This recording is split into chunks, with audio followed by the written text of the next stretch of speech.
అందరికీ నమస్కారం అండి. ఫ్రెండ్స్, మనకి ఇప్పుడిప్పుడే మరొక బ్రేకింగ్ న్యూస్ అప్డేట్ అయితే రావడం జరిగిందండి. అదేమిటంటే టీడీపీ మంత్రికి త్రుటిలో తప్పిన పెను ప్రమాదం అంటూ ఇప్పుడే మనకు ఒక బ్రేకింగ్ న్యూస్ అప్డేట్ అయితే రావడం జరిగిందండి.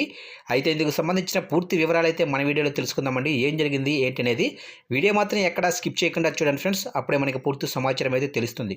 లేట్ చేయకుండా వివరాల్లోకి వెళ్ళిపోదాము. ఫ్రెండ్స్, నాది ఒక చిన్న రిక్వెస్ట్ ఫ్రెండ్స్, ఇంతవరకు మన ఛానల్ని ఇంకా ఎవరైతే సబ్స్క్రైబ్ అయితే చేసుకోలేదో సబ్స్క్రైబ్ అయితే చేసుకోండి. ఎందుకంటే ఇలాంటి ముఖ్యమైన అప్డేట్స్ ఎప్పటికప్పుడు మీకు తెలియజేస్తూ ఉంటాను. లేట్ చేయకుండా వివరాల్లోకి వెళ్ళిపోదాము. ఆంధ్రప్రదేశ్ మహిళా శిశు సంక్షేమ శాఖ మంత్రి సంధ్యారాణికి పెను ప్రమాదం తప్పింది. గురువారం ఉదయం మంత్రి సంధ్యారాణి విజయనగరం జిల్లా మెట్టాడ మండలం పర్యటనకైతే వెళ్తున్నారు. ఈ క్రమంలో రామచంద్రాపురంలో అరికతోట వద్ద మంత్రి కాన్వాయ్లోనే ఎస్కార్ట్ వాహనం టైర్ ఒక్కసారిగా పేలిపోయింది.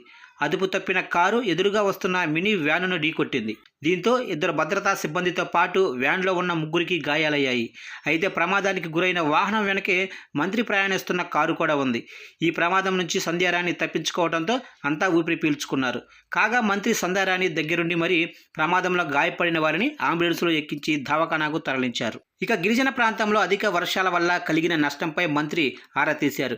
అలాగే దెబ్బతిన్న రోడ్లను పరిశీలించారు. 7 అసెంబ్లీ నియోజకవర్గాల్లోనూ గిరిజన గ్రామాలకు శాశ్వత రహదారుల నిర్మాణాలకు ప్రతిపాదనలు సిద్ధం చేస్తున్నట్లు తెలిపారు. జీకే వీధి సీలేరు రహదారి సమస్యను కూడా శాశ్వతంగా పరిష్కరించేందుకు ముఖ్యమంత్రి చంద్రబాబు దృష్టికి తీసుకువెళ్తానని, రోడ్డు నిర్మాణాలకు అవసరమైన నిధులు కూడా వెంటనే మంజూరయ్యేలా చూస్తానన్నారు.